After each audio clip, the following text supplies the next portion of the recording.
Começou agora. Boa noite, pessoal. Depois de muito tempo, pelo menos uns 2 meses, por conta das questões aí com relação à derrubada da página, a gente está voltando com as nossas lives e hoje eu estou com o Victor. Victor, ele tem um livraço para estar conversando com vocês. Eu fico muito feliz de estar vendo uma iniciativa por parte de muita gente em estar trazendo novos enredos literários, novidades, né? Novas novidades é um pleonasmo, novidades literárias. E o Victor trouxe para nós O Novo Mundo em Chamas. Eu li um pouco da obra inicialmente. Tem uma situação muito interessante dentro de um campo e de um movimento, de um ambiente pós a invasão holandesa no Nordeste, e a partir daí você tem um enredo que aumenta ainda mais com personagens, os negros, você tem também processos voltados à perseguição dos fidalgos a esses negros, e aí você traz para cá uma certa inedibilidade no Brasil, que são os épicos históricos a partir de personagens históricos existentes, mas compostos também com a fantasia e com o romance. O Vitor, o Evel, certo, Vitor? Estou acertando? Vável, então tá legal. Agora não erro mais. Vitor Vável, ele trouxe esse presente, ele me passou ali um pouco. Eu vou até pretendo comprar o livro dele. Ele é muito interessante. Eu li um início, sabe, Vitor, da tua obra, me lembrou muito essa aqui, no do Incidente Antares, do Érico Veríssimo, porque as duas me fez lembrar, porque a introdução e os primeiros capítulos teus tem eu percebi um alinhamento histórico, uma pesquisa histórica bem elaborada que dá sentido, inclusive, àquilo que a trama vai ser desenvolvida. Eu me lembro muito quando eu vi o Incidente Antares, que foi justamente isso. Eu fiquei muito apaixonado por Incidente Antares, que no final vai ser uma grande ironia, né? Vai ser uma grande ironia literária do Érico Veríssimo, mas que o que precede os 4, 5 primeiros capítulos, a primeira parte do livro, é também de um contexto histórico emocionante e também sobre um conteúdo muito parecido com o teu.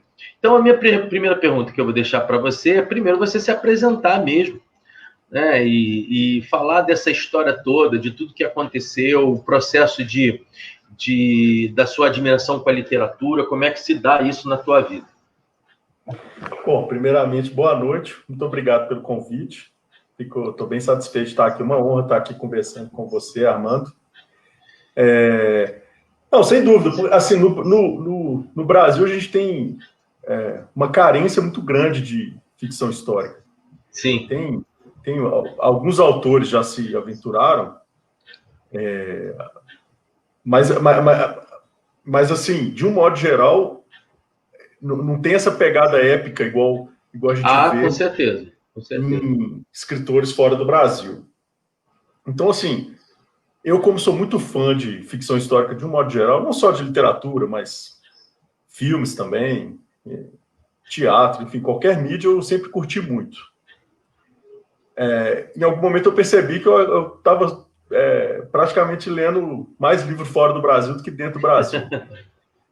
E sabendo muito, apesar de que eu até tenho um gosto eclético para literatura, mas eu acabava lendo muita coisa de fora do Brasil. Claro.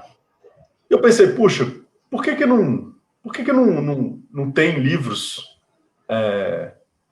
que contam a nossa própria história, né, que se passam no Brasil? E é daí que surgiu a ideia de me aventurar e falar, vai ter que ser eu mesmo. E eu conheci um pouco da história de Palmares. Sim. E assim, eu acho uma história incrível, e é mais incrível como pouca gente conhece, né? Muito pouco falada, a gente não estuda na escola, não estuda em lugar nenhum, na verdade, né? Não Sim. Tem também, digamos assim, não está no nosso imaginário. E a gente tem uma figura aí um herói de um povo, né? O Zumbi, que é Zumbi dos talvez Palmares. Aí sim é uma figura famosa, mas mesmo assim ninguém sabe muito bem o que ele fez, por que ele é famoso, o que deixou de fazer. Então assim, quando você compara com outras figuras, sejam históricas ou mitológicas, que se passam no passado histórico, por exemplo, o Rei Arthur, o Joana d'Arc, quando você compara com outros lugares, eu vejo que realmente a gente no Brasil a gente está um pouco carente, sabe? Então, assim, para mim é uma honra, com toda humildade, né, escrever escrever sobre a nossa própria história. Uhum. E eu vejo também a reação das pessoas. Uma coisa que eu percebo muito é como que as pessoas sempre falam isso. Tipo assim, como elas estão muito sintonizadas com esse conceito inicial. Que elas sempre falam, nossa, tem muito tempo que eu procurava um livro assim, que se passa no Brasil. Que bom que você fez isso. Então, assim, eu tenho andado muito satisfeito com essa percepção, assim, que as pessoas parece que estão vendo por esse lado que eu vi desde o início, entendeu? Eu percebo muito, talvez, seja uma relação do próprio brasileiro com aquilo que se propõe a raiz e a cultura e o processo da construção do próprio país, né? Então, me parece que nós, em algum momento, somos muito analfabetos do contexto histórico do país, não só porque não aprendemos a história, ou porque aprendemos ela de uma forma dirigida ou não. O contexto, em geral, é que nós não temos muita atenção a muitas proposições e, ao mesmo tempo, nós meio que vamos destruindo certos valores de formação da sociedade. Então, e dentro das polaridades que temos aí, você acabou de falar, por exemplo, de Zumbi dos Palmares, com essa polaridade política e ideológica que nós temos hoje, você vai ter uma ala mais à direita que vai contestar Zumbi dos Palmares, e aí você tem uma ala mais à esquerda que vai contestar os textos de Monteiro Lobato, e a gente acaba perdendo esses expoentes que são meio que formativos. Você não é obrigado a concordar com o autor. Você não é obrigado, por exemplo, a concordar com a vida do autor, mas você pode se emocionar com o conteúdo dele. Eu acho que esse é um problema que... assim, lendo o seu livro, realmente o que você está falando é verdade. Assim, o que as pessoas estão falando para você é verdade. O contexto de você ler uma aventura, digamos um romance, eu diria assim, gravadas as devidas proporções por conta do tamanho. Uma outra obra que me pareceu muito, você me lembrou muito, e é uma das obras preferidas da minha vida, é essa aqui, ó, do Tolstói, que é Guerra e Paz. Pelo contexto dramático que acaba ao mesmo tempo que você tem situações da aventura, porque tem um momento que se torna uma aventura, né? A ideia de uma aventura. Não é uma aventura, mas dá uma ideia de aventura. Mas o contexto do drama de cada um dos personagens, e principalmente do drama do locus onde você está citando aquelas questões todas, né? Da proposição realmente das perseguições, do processo da vida do negro em si, essas rupturas, as antíteses do negro com o próprio negro, e as considerações, às vezes, em algumas falas, eu esqueci agora o nome do personagem, tratam muito... tratam de um existencialismo muito forte, você não é apenas um personagem, você precisa se entender dentro de todo o aspecto do romance, e isso acontece muito com Guerra e Paz. Eu percebo muito que todos os personagens de Guerra e Paz, eles são emotivamente questionáveis a si mesmos, né? Agora, quais são as suas principais influências, Vitor? O que te traz, ou que quando você está escrevendo, existe... Quem é que está por trás, no sentido não imaterial, mas no sentido literário mesmo? Você já disse, cinema, as questões... Mas, assim, autores, propriamente dito. De quem você tem um apego muito próximo? Eu sou bem eclético, sabe? Em termos de ficção histórica, a gente não tem tanto no Brasil, mas, por exemplo, o João Ubaldo tem o Vivo Povo Brasileiro, que maravilhoso. Fica a dica para quem não leu. Maravilhoso. Você tem aí Guimarães Rosa, Jorge Amado. Eu ia falar sobre Guimarães Rosa também, muito. Um autor que eu sempre curti muito, que é uma coisa muito assim, uma literatura masculina, né? Que é o Rubem Fonseca, que é aquela literatura pelo ponto de vista masculino. Aí, por outro lado, a gente tem a Clarice Lispector, que seria uma escritora pelo ponto de vista feminino. Então, assim, eu acho que o grande tema da literatura das artes é a condição humana. E no Brasil a gente tem grandes nomes, grandes escritores. A gente tem escritores também contemporâneos muito bons. Está se destacando aí o Itamar Vieira Júnior, a Ana Paula Maia. Ali, alguns livros dela também muito bom. Sim. Aí já caindo para a Ana Paula já cai para um gênero que nem é tanto minha praia, que eu não gosto muito de sentir medo quando eu estou lendo, não. Eu gosto de me sentir. Não é nem invenção, nem invenção tanto dela, porque por exemplo, a Luísa Azevedo com Noite da Taverna, hoje em dia, eu acho que ele estaria preso. Né? Ele estaria preso, porque ele é totalmente não corretamente politicamente correto. Mas eu acho isso muito interessante. Eu pergunto isso para todo mundo. Em geral, a gente acaba tendo 2 ou 3 caras que a gente mais desenvolve contato. Eu tenho os 2 britânicos, que eu disse, mas tenho uns russos e tenho dos brasileiros, por exemplo, o Incidente Antares. Eu estou aqui com os sertões do Euclides da Cunha, que também me tocou muito, e você falou um que, para mim, na minha visão, né? Eu tenho 2 caras que eu tenho no coração de forma muito grande. O Guimarães Rosa, principalmente o Grande Sertão Veredas, que tua obra também acabou por me lembrar um pouco, e o Ariano Suassuna. São 2 caras que são Ariano Suassuna e o Graciliano Ramos, são 2 caras que me fomentam mesmo a minha condição de leitura da literatura nacional. Por acaso, do Guimarães Rosa, o que eu prefiro, Grande Sertão Veredas, está com meu irmão e eu nunca mais achei. Eu preciso achar esse livro de qualquer maneira. Eu tinha uma tradução de 78 belíssima. As últimas traduções também estão sendo muito boas, mas sabe aquela coisa do papel que você guarda, que você... Sabe, aquele livro que é de estimação, por exemplo, é esse. É o Pedra do Reino, do Ariano Suassuna. Estão todos 2 na casa da minha mãe e eu não consigo achar. Agora, quando você disse assim, quando você teve essa ideia de escrever a obra, você não se primou por editora nenhuma, né? Você tomou o passo e fez, assim, single mesmo. Foi você mesmo que decidiu e tocou o barco para frente. Quais foram as maiores dificuldades que você teve no arranjamento do livro e na construção dele? Não, assim, eu tenho um perfil meio faz tudo, sabe?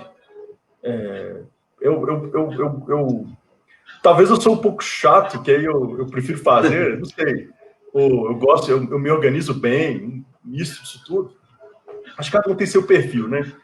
Então, assim, desde o início, o meu planejamento sempre foi lançar mesmo de forma independente. Não estou, assim, de maneira nenhuma querendo dizer alguma coisa mal de editoras ou dizer que se aparecer uma editora para você, é ótimo. Pronto, faz o segundo pela editora. Eu não tô, assim, não tem nada contra ninguém, nem estou dizendo que o meu jeito é o único, sabe? Claro. Mas, assim, dentro do meu perfil, eu achei que fazia mais sentido para o escritor que está lançando o primeiro livro, porque aí eu consigo, eu pude ter digamos assim, levar o tempo que eu quisesse para escrever. Começa aí. Sim. Então, assim, eu tenho uma característica muito perfeccionista, então eu pude ser perfeccionista à vontade. e depois eu consegui... aí agora eu gosto muito de ter o contato com os leitores agora, que eu lancei.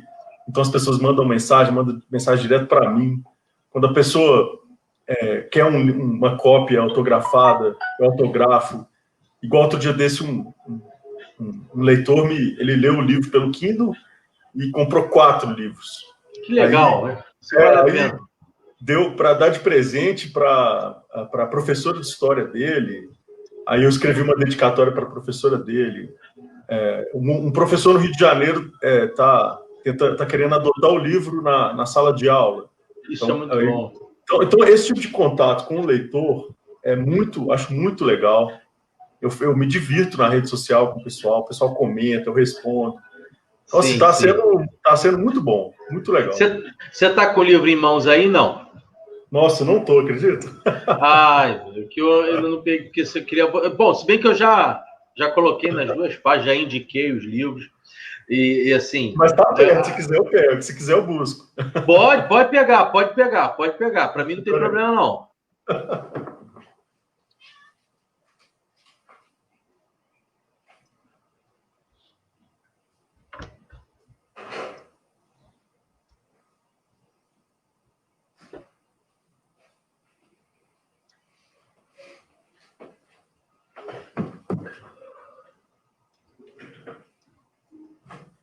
Isso. Ele aí, pessoal. É impressionante essa visão que se tem do quilombo, né, dentro da capa. Eu achei, assim, super interessante. A própria capa, para mim, ela dá um sentido de movimento muito forte, né? Deixa eu mostrar ela mais aqui. Ótimo. Ela é bela. É meio que dá uma identidade que pouca gente vê nos quilombos, né? Que também não eram um mero agregado. Em alguns movimentos se tornavam até certas fortalezas. Lembravam um pouco um elemento de fortalezas, né? Sem que necessariamente fossem as fortalezas que alguém, ao ouvir o que eu estou falando aqui, possa pensar. Fala um pouco sobre o quilombo propriamente dito, porque o que eu acho muito interessante também nessa obra é como as traições são traições mesmo, né?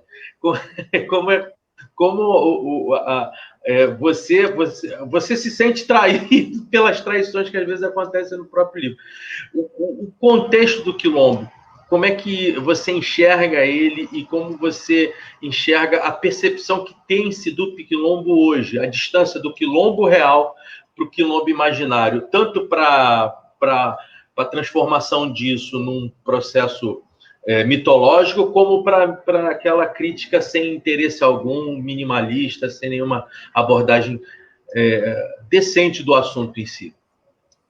Não, legal. Esse ponto é muito interessante, porque assim, a gente chama de Quilombo dos Palmares. Sim. Quilombo hoje é uma palavra para designar um povoado de remanescentes quilombolas e tudo mais. Então, quando a gente fala Quilombo dos Palmares, a pessoa tem a imagem na cabeça dela de ser um lugar com, sim, sei lá, uma dúzia de casas, algumas famílias que tinham fugido, moravam lá, e meio que a ideia que as pessoas têm é mais ou menos essa.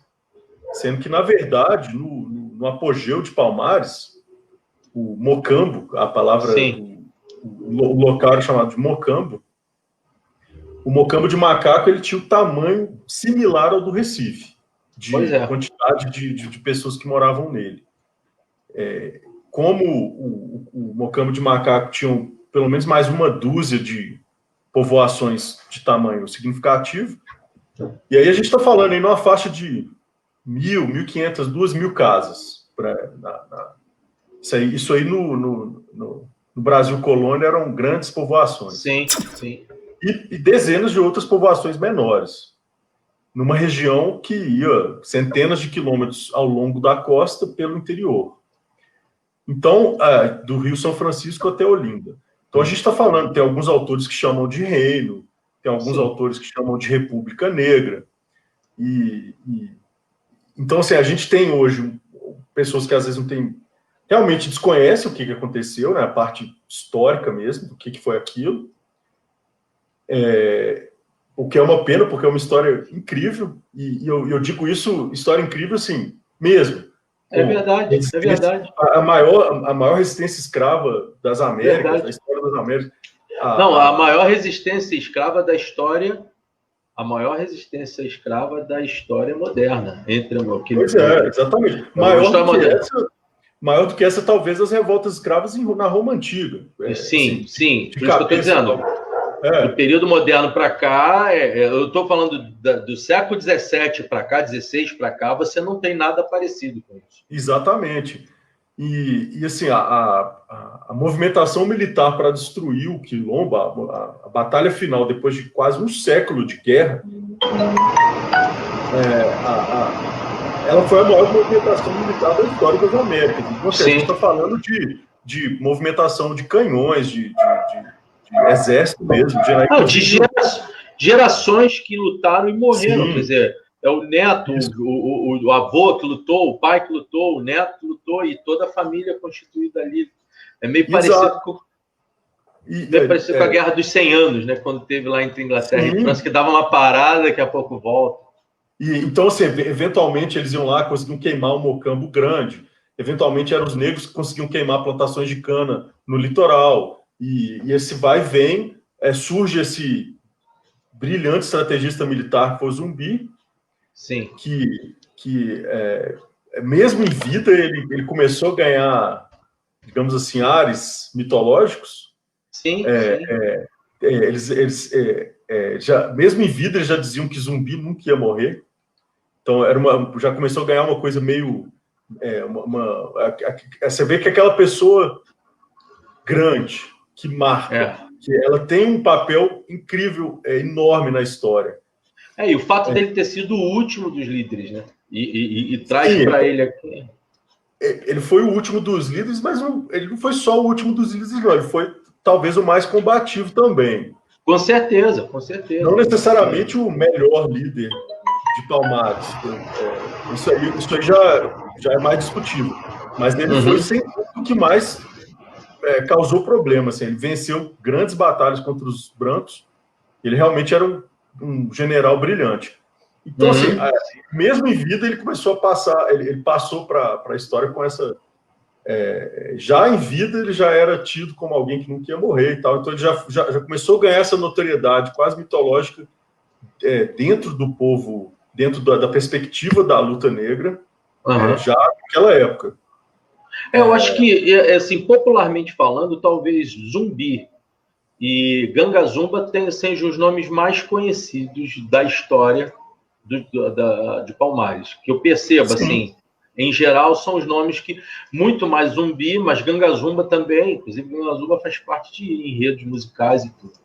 E é muito interessante que são personalidades completamente diferentes, né? Apesar de todos os dois serem ativos, líderes, mas com lideranças completamente diferentes.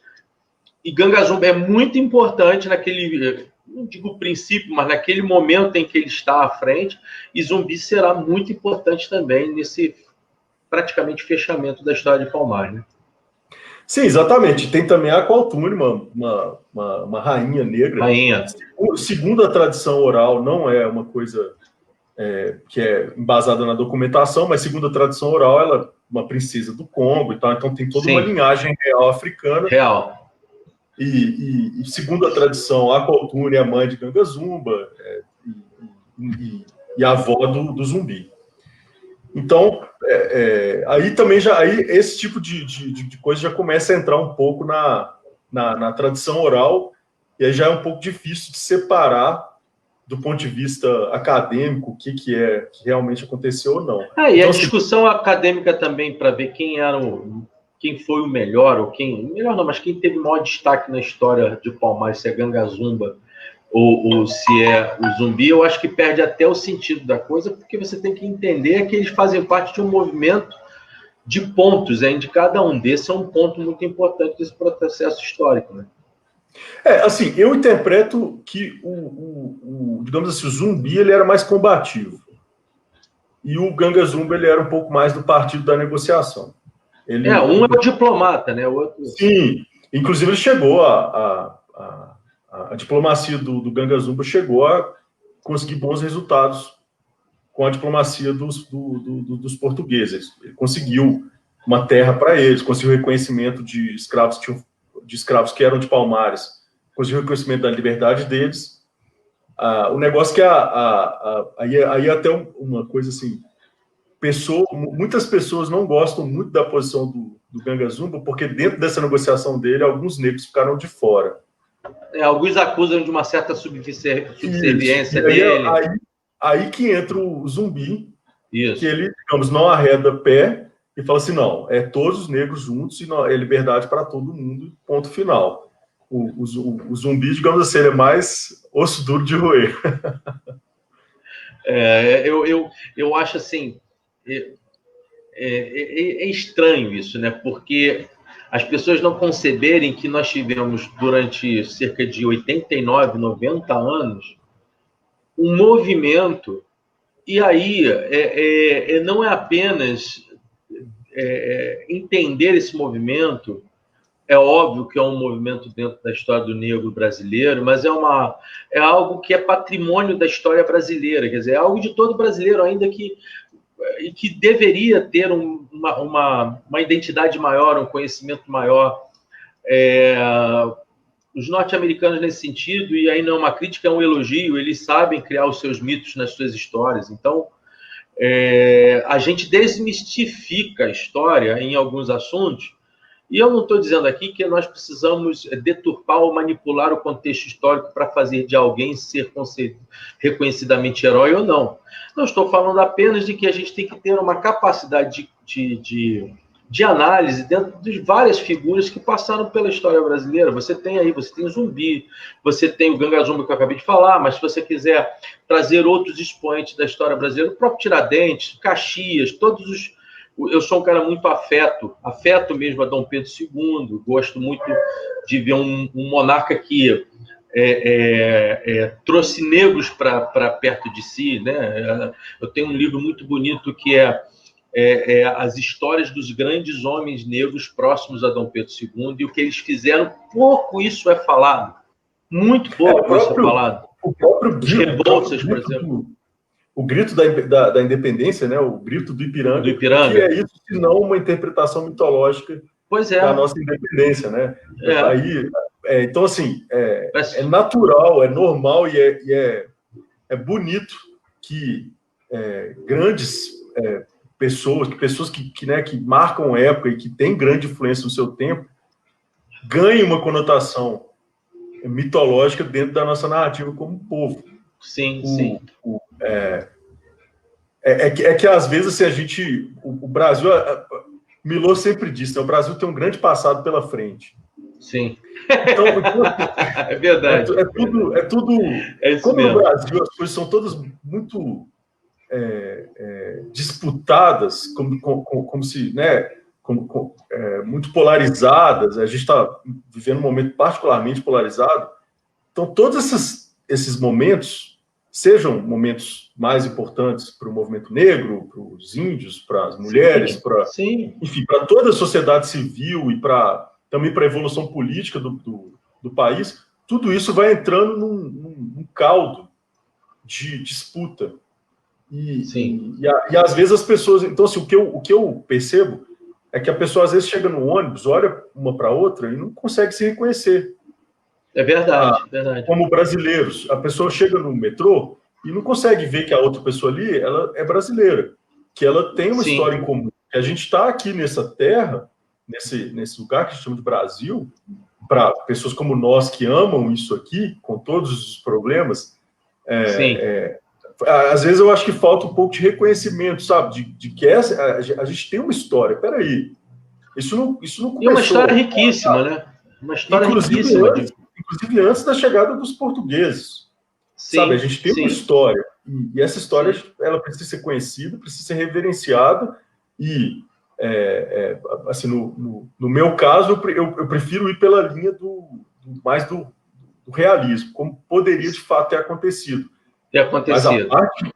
Mas a parte mitológica também é incrível, maravilha.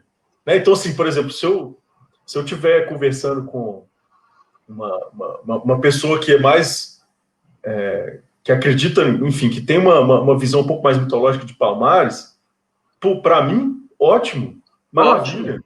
Estamos juntos, sabe? Mas essa condição do mito, ele é extremamente importante até para cultivar raízes, né? Você precisa ter raízes, você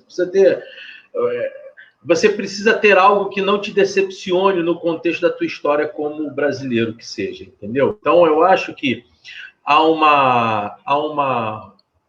a uma desmistificação desnecessária de um grupo muito grande de personagens brasileiros, que não necessariamente a pessoa precisa ser ou não simpática a eles, mas apenas, tão somente apenas, respeitá-las sobre todos os aspectos, né? Porque o que você falou sobre o rei Arthur, não se tem nem ideia da existência do rei Arthur. Mas você veja como o símbolo Arthur sobreviveu às instâncias mais complicadas daquilo que hoje nós chamamos de Grã-Bretanha ou a Inglaterra propriamente dita. Joana d'Arc, por exemplo, que você também citou, como ela hoje é um expoente, inclusive, levantado por mulheres francesas, como é que isso fica no cenário, como isso fica bastante guardado, né, dentro do contexto popular. Você veja lá no Sul os farrapos, você veja os personagens principais da Guerra dos Farrapos e que depois vão perceber como casal uma nação que hoje se chama Itália, vão lutar pelos mesmos...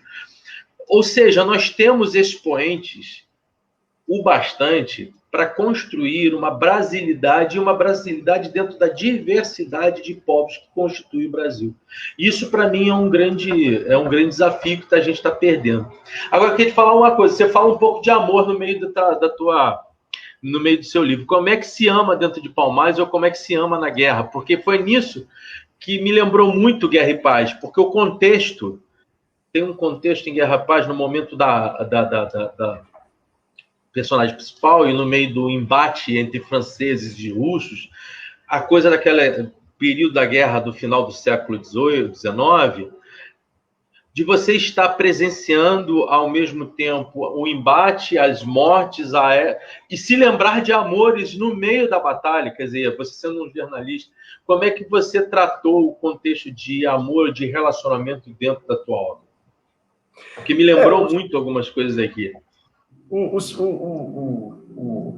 Bom, aí tem uma curiosidade em Palmares que, aparentemente, existia lá uma poligamia onde a mulher podia ter mais de um marido. Sim. É uma configuração curiosa. Pouco usada e pouco falada. Mas os personagens eles se deparam primeiramente pelo amor à terra.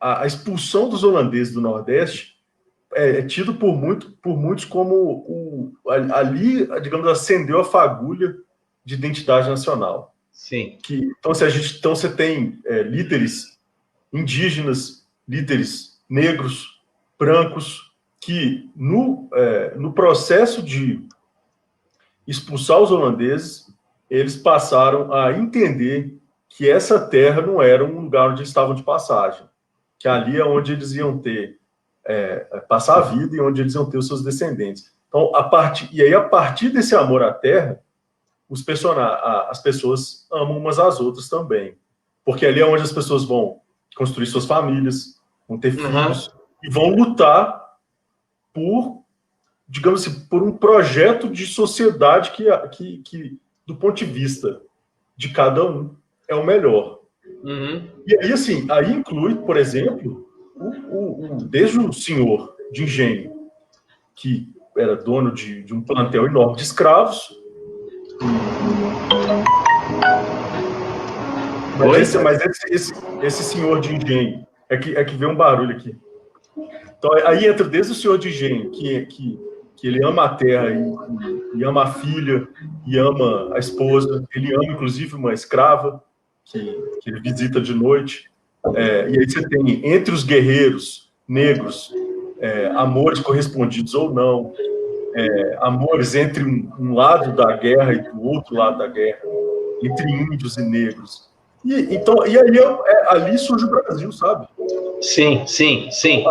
As pessoas, elas têm que dar um jeito de viver aqui. Tem uma fala do teu livro que eu achei espetacular, que é quando o filho do Ernesto pergunta a ele assim, mais ou menos assim, pai, nós vamos ter guerra? Alguma coisa assim. Aí o Ernesto responde, olha, deve ter guerra, mas não é para nós. Eu achei super interessante sobre vários aspectos. E para mim, numa situação de identificação de situações que não são nossas ou situações que nós não pensamos serem nossas. E o que eu gosto é justamente essa oscilação dos teus personagens, né? Porque isso humaniza o personagem dentro de um... Eu não estou diante de um Hércules, apesar de se existe alguém que oscila dentro dos contextos da mitologia grega, é Hércules, mas eu não estou diante de super-homens, eu não percebi super-homens. E isso, para mim, é muito interessante. Nessa... Agora eu vou pegar para terminar ele, porque tu começa a ler, mas eu sinto falta por aí de personagens, por exemplo, como Charles Dickens fazia, como o Graciliano Ramos fazia, personagens que sofrem, que choram, que sentem dores. E eu acho que isso aí você encontrou essa silhueta muito interessante, porque você começa a ler e você sente a dor do personagem ou a ausência ou a debilidade de cada um deles. Porque assim, como eu falei no começo, na verdade, o grande tema da literatura e das artes, de um modo geral, é a condição humana. Sim. É o sofrimento, essa nossa vontade de fazer coisas incríveis. E aí o teu traço de realismo no romance. Né? Exatamente. Assim, o que me chama muita atenção na ficção histórica, não só na literatura, como em outras mídias também, o que me chama atenção é justamente que você pega pessoas como nós, como eu e você, como quem nos está assistindo agora, e coloca essas pessoas numa situação totalmente diferente da que a gente vive hoje, e ali a gente vai examinar como essas pessoas vão se comportar naquele contexto específico. Então, assim, é por isso que eu particularmente gosto, como leitor e como escritor, de mostrar, a partir de um set de regras que depende de cada obra, mostrar como as pessoas se comportariam de uma forma realista. Ainda que, digamos, ainda que seja um realismo mágico, ainda que seja fantasia, ainda que tenha monstro, vampiro, o que for, mas as pessoas se comportarem como uma pessoa se comportaria mesmo, e ela sofre como uma pessoa sofreria, ela ama como uma pessoa amaria. Isso eu acho que é que faz a literatura, inclusive, talvez a que mais consegue chegar a fundo na natureza humana, porque ali a gente não precisa só mostrar, a gente pode contar o que está dentro da pessoa, né? Sim. Aí que eu acho que está a flor, sabe? Ali que eu acho que nasce o diamante. Você está falando uma coisa, por exemplo, você falou que tem de uma literatura, por exemplo, tem medo de alguns aspectos das literaturas que nos causam medo, né? Para mim, a última literatura que me causou mais medo foi 21 Conselhos para o Século XXI, do Harari. Quem lê aquilo ali se aterroriza. E depois... tem coisas que você vai concordar, outras não, mas em geral ele acerta em cheio em algumas análises. Mas eu queria falar um livro que para muitos é de terror e que para mim é uma ruptura do próprio byronismo, é a Frankenstein, a história do Prometeu moderno, da Mary Shelley. Quem olha o monstro falando e enxerga o que ele está dizendo é de um conteúdo tão interessante, de uma crítica social tão interessante, de uma crítica a modelos, a um modelo de uma religião sem conteúdo, ou de uma sociedade também sem conteúdo, e que vai ser criado por Shelley dentro da próprio grande casarão do Lord Byron.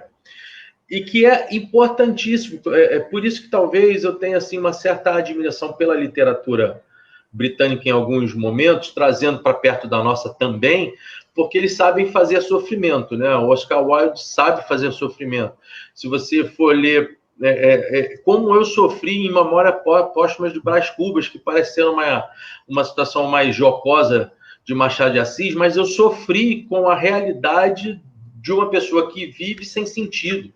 Eu acho que a Memória Póstumas de Brás Cubas é a história de alguém que viveu sem sentido algum. Então, um dos pontos altos da nossa literatura, com certeza. Não é? E assim, eu acho que nesse sentido, nesse propósito, eu acho que você acertou em cheio. Porque se você perguntar, tem herói? Não, não tem herói. Tem vilão? Não, tem seres humanos. Cada qual lutando por aquilo que entende que seja correto, e às vezes normalmente, né, o Chesterton já dizia isso, né? Não existe nada mais interessante do que a guerra, porque ela reúne todas as pessoas que pensam estar corretas e todas elas estão enganadas. Então, a gente é assim, né? Se você for ver, aí, óbvio que depois disso a gente vai avaliar, óbvio. Ninguém vai dizer que um perseguidor do escravo ou de um grande latifundiário está correto no que ele está fazendo. A ideia não está nem nesse sentido de correção ou não, é um processo muito mais de identificação com o projeto de vida de cada um, né? E eu acho que nesse movimento, os elementos existenciais do livro são muito bonitos. Porque assim, todos nós somos heróis da nossa própria história, né? Pois é. Bom, na minha visão, a boa literatura, em geral, reflete isso. Ou seja, Sim. Os personagens, eles não... a não ser que seja uma pessoa realmente com uma condição específica, as pessoas, normalmente, elas não estão por aí querendo fazer maldade. Sim, a princípio, né? As coisas ruins, isso, elas não estão por aí querendo, né? As coisas ruins acontecem em consequência do que as pessoas fazem, muito das pessoas, às vezes, não pararem para pensar tão bem, ou serem vítimas do próprio tempo, por serem vítimas de um mal-entendido, tudo mais. Mas, assim, de um modo geral, as pessoas, elas estão tentando fazer o seu melhor. Exceto quando não estão. Aí fazem coisa bem ruim. Não, eu quero falar, tem gente que faz o errado achando que o errado é certo. Quer dizer, tem gente que faz o mal achando que o mal é o melhor caminho mesmo. A gente tem certos exemplos, né? Mas, em geral, é isso, essa guerra. Até quem está assistindo, se tiver alguém já assistindo, estou vendo que tem gente vendo, se quiser deixar uma pergunta aqui para o Vitor, pode deixar que eu leio para ele aqui. Qual é a diferença daquele brasileiro do século XVII para o brasileiro de hoje? Para você, dentro do contexto em que não é claro que tem diferenças, né? Não se pode nem assumir que ali fossem brasileiros no sentido do que a gente pensa hoje em ser brasileiro. Mas qual a diferença que você vê entre esses dois locos residentes aí? A palavra brasileiro, ela não tinha nem sido criada, né? Sem dúvida, Não, assim, eu não acho que eram pessoas tão diferentes, não, sabe? Acho que tirando digamos assim, essa coisa aqui na superfície, igual a gente está aqui conversando à distância, pela internet, tirando essa superfície, o resto é bem parecido, pessoas bem parecidas. Aí, assim, o contexto religioso era um pouco diferente, Sim. A Igreja Católica era muito mais presente, o protestantismo chegou ao Brasil com os holandeses, mas também não era uma coisa presente igual hoje. Uma diferença bem grande no modo de produção, que claro. Né, na época eles usavam escravos, hoje a gente usa trabalhador assalariado, né, ou então PJ, ou as outras opções aí, mas assim, no fundo, eu acredito que eram pessoas bem parecidas com a gente. Palmares venceu, Vitor? Se você olha para o Brasil hoje, Palmares venceu? É uma pergunta que eu sempre me faço. A minha resposta tem a tendência a ser positiva, mas Palmares venceu? Eu acho que essa disputa por um projeto de país, ela ainda está em andamento. Então, quando o pessoal, desde quando o Zumbi era vivo, eles diziam que o Zumbi nunca ia morrer, por enquanto essa previsão se mostrou verdadeira. Está aí, super presente, inclusive com muita humildade, muito orgulho, estou aí dando a contribuição para essa história, e essa discussão vai continuar, não sei até quando, se é que vai terminar essa batalha aí, digamos, pela alma do Brasil, ela, sem dúvida, está em andamento. Vitor, vou deixar você fechar, né? Quero dizer para você, assim, daquilo que eu estou lendo o livro, estou no app lendo ele, assim, tua obra é muito bonita. É porque eu tenho um certo vício, leio uma cacetada de livro ao mesmo tempo, né? Então eu tenho medo daqui a pouco de confundir os personagens.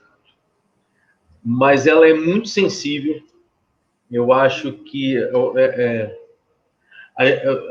estou tentando fugir no contexto literário atual, e não estou dizendo que isso é generalista, mas eu estou tentando fugir das literaturas de reação, ou seja, reacionárias, e das literaturas de lacração, ou seja, que não adianta um contexto de análise da pobreza sem compreender definitivamente o que é a pobreza, e, ao mesmo tempo, há validade em você embelezar o contexto da pobreza, como aconteceu no Rio de Janeiro com o samba, né? Eu não vejo nenhum problema com isso, mas da percepção da dor real, sabe? Assim, eu percebi, quer dizer, eu estou percebendo, né? Como há uma construção do ser no seu livro, ok? Eu estou dizendo o seguinte, os teus personagens, ele tem vida fora da obra. Você consegue enxergar um Ernesto, por exemplo, em várias facetas da rua. Você nem pensou nisso, tá? Porque aí o problema não é mais seu, é nosso. Porque depois que você escreveu, eu não sei se você releu o livro, né? Que tem gente que faz isso, né? Você estava falando sobre literatura de ficção, o Jô Soares, quando escreveu o enredo, é completamente distante do seu, ele é mais comédia e ele sabe trabalhar bem isso, e ficou muito engraçado os livros que eu li dele, muito, os 4 que eu li dele, os 4 últimos, começa, por exemplo, As Esganadas, é um livro maravilhoso, um livro pequeno, relativamente pequeno e maravilhoso. Você consegue, ele quer nos propor a rir, ele conseguiu fazer isso, traduzindo a partir daí, trazendo para si personagens de época, Getúlio Vargas, Filinto Miller, aquele pessoal da década de 30, mas é muito interessante o que ele está fazendo. Você faz algo parecido no sentido chapéu, né, no guarda-chuva, mas numa plataforma completamente diferente da do Jô Soares. Mas, assim, quem consegue compreender a tua obra, no sentido do que você... Eu acho que você não percebeu ainda o que você entregou. Entende o que eu estou dizendo? E que isso é muito bom. É muito bom. Porque, veja bem, assim, eu tenho eu pego lá no e-book, o teu livro está no e-book. Aí eu estou no ônibus, estou lendo. Aí eu estou ao mesmo tempo lendo outras obras. Estou lendo uma obra voltada mais a um contexto da democracia atual, estou lendo uma outra voltada mais a um conceito do romance do século XIX. Mas eu vou lendo tudo, né? Mas é muito interessante como você no número imenso de livros que você está lendo, estou lendo agora, estou lendo uns 4, 5, você dá destaque a alguns, e o teu livro está trazendo para mim um prazer de destaque. Normalmente eu comento com a minha esposa, estou lendo esse livro. O teu livro eu nem comentei com ela, tal a fixação que está me dando, e assim, cada dia 15 páginas, cada dia 15, porque tem que ler o resto, mas aí já dá vontade de ler mais 15. E eu acho que, eu não sei se você tem a noção do que você escreveu, eu acho que óbvio, você tem a noção do que você escreveu, sim. Ou talvez você não tenha a noção do que você está deixando como legado, que eu espero que alguém... que venham novas edições da mesma obra, né? Vamos ver o que vai acontecer. Mas a obra que você escreveu, ela tem grandeza de conteúdo parecidos com livros, com os autores que eu te citei lá no início. Só queria que você... Fico lisonjeado e honrado pelo... queria que você entendesse, mas assim, não é verdade. O seu livro pode virar uma minissérie tranquilamente dentro de qualquer um desses canais televisivos que está aí. Ele pode virar um filme, um longa-metragem que vai ter uma efetividade muito grande. O seu livro é para estar dentro de uma Bienal para ser discutido.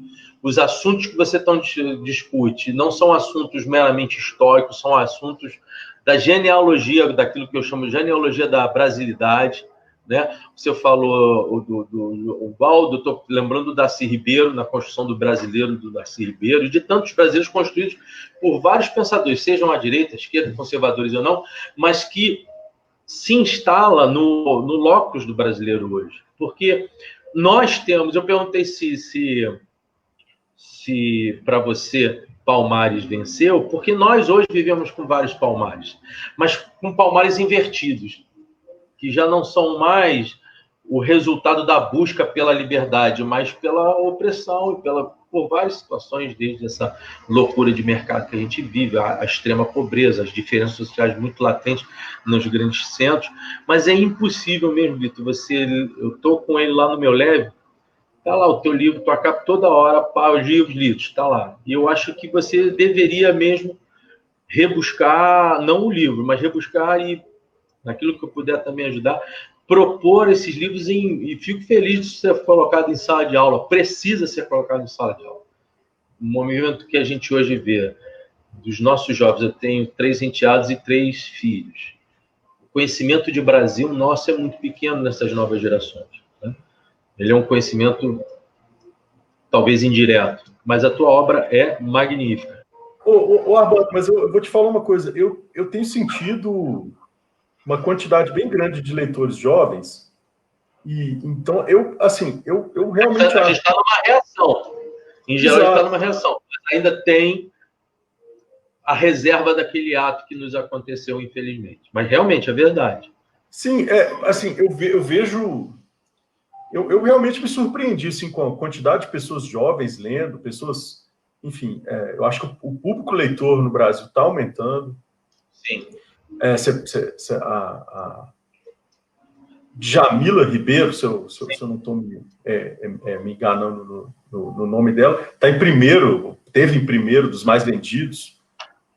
Aquele livro Escravidão, do Laurentino Gomes, também. Ele aqui, estou lendo ele.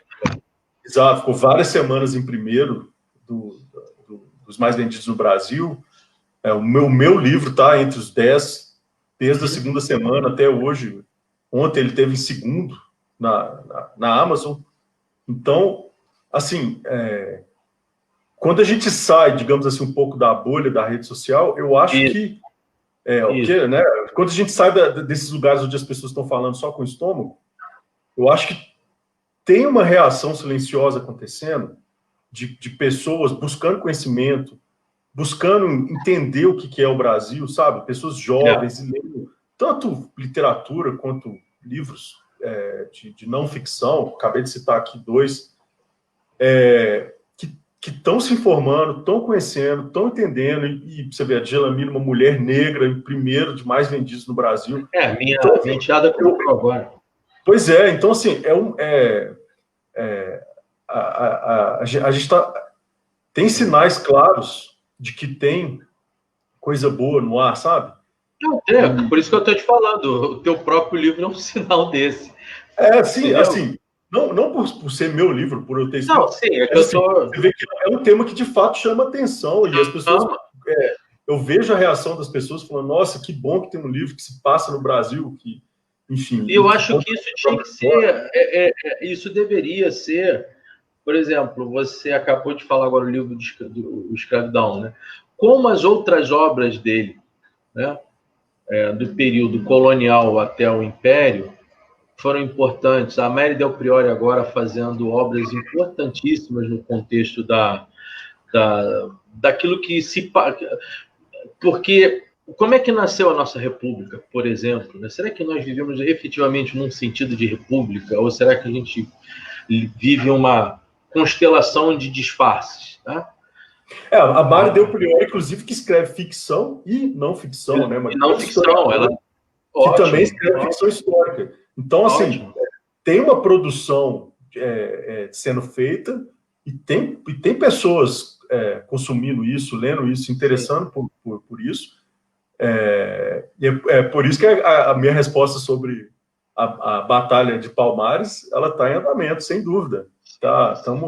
A gente continua aqui, a gente não está de passagem, a gente não está de mudança, e a gente está, sim, buscando justiça, para todos, para mulheres, para negros, para índios, enfim, a gente quer, sim... a gente não quer ver a floresta queimando, e assim em diante. Então, quando eu paro e penso sem pensar com o estômago, sabe? Sem aquela coisa do dia a dia, que às vezes a gente fica bravo com as coisas que vão acontecendo, eu vejo muitas coisas positivas no ar. Tomara. Eu também torço para isso. Eu tive uma notícia agora muito boa ontem, que o mercado eu